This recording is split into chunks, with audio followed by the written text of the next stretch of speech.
Arrivé à Saint-François, ça y est, nous prenons la route, ou plutôt la mer, vers la Désirade avec cette vue sur la pointe des châteaux. La traversée était un peu houleuse. C'est la première fois de ma vie que je fais des autotamponneuses sur la mer. C'est une vue magnifique avec cette île Domino qui se dessine sous nos yeux. Ça y est, nous accostons, nous sommes arrivés. Une marée galantaise à la Désirade. Nous commençons par la visite du jardin botanique du désert. Là, nous pouvons apprécier notamment les peintures d'Alain Michel, qui représentent à la fois l'aloe vera, le Melocactus intortus, des espèces endémiques des Petites Antilles. Nous profitons également des points d'eau, puisqu'à Lignirin, la gérante nous a bien dit qu'il faut un oasis dans le désert, n'est-ce pas? Limonade cactus Nipalea avec des glaçons pitaya au jardin botanique du désert.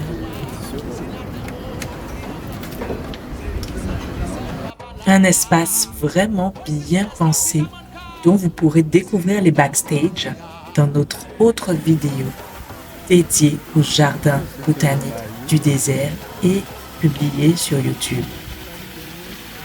Un endroit de calme, de sérénité, méditer, se poser et se reposer.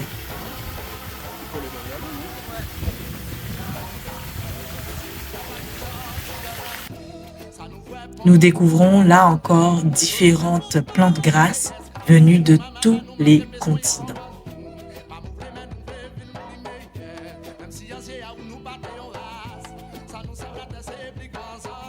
Nous avons poursuivi avec la visite du lapidaire de la Désirade. Un extrait juste après. C'est la boutique des pierres de l'île de la Désirade qui ont plus de 145 millions d'années.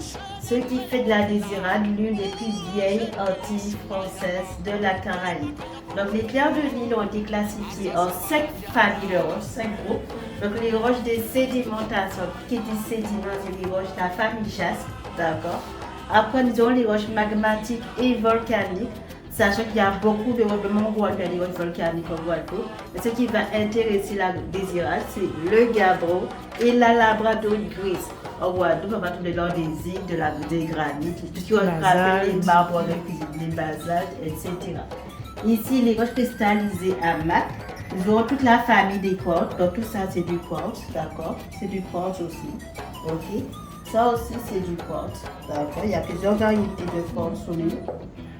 Dans la famille des quartz, on va trouver aussi dans les roches cristallisées les agates, ok, agates ou silex, ok.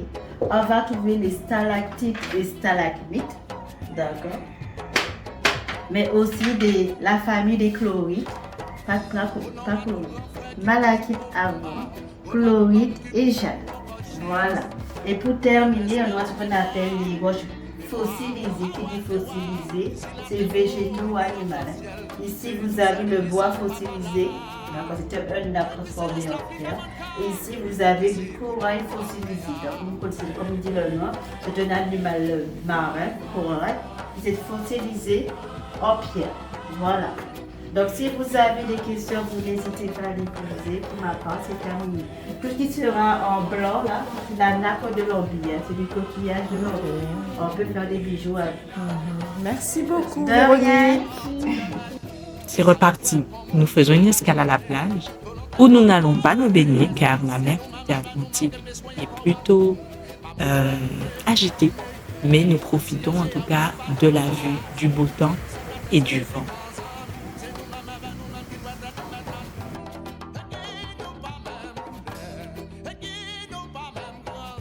Nous voilà arrivés au bout de l'île, là où la réserve géologique se trouve, ainsi que des vestiges de l'ancienne ville, l'ancien temps de la Désirade. Un endroit tellement paisible, tellement calme, tellement retiré. Qu'est-ce que ça fait?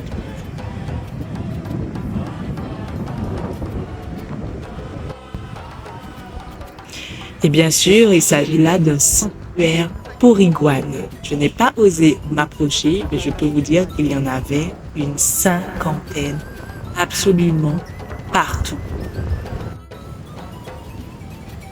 Nous voyons ici un détail des différentes roches qui composent le socle géologique de la Désirade, une variété exceptionnelle. Nous reprenons la route pour aller à l'extrême nord de la Désirade, là où nous allons vers le phare. Et le voici, Sa Majesté, qui veille sur les côtes, qui veille sur l'horizon.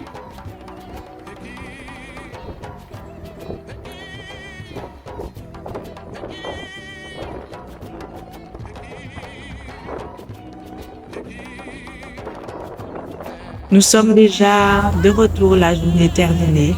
La Désirade se dessine au loin et que nous voyons de nouveau la pointe des châteaux depuis la mer. Je vous laisse apprécier.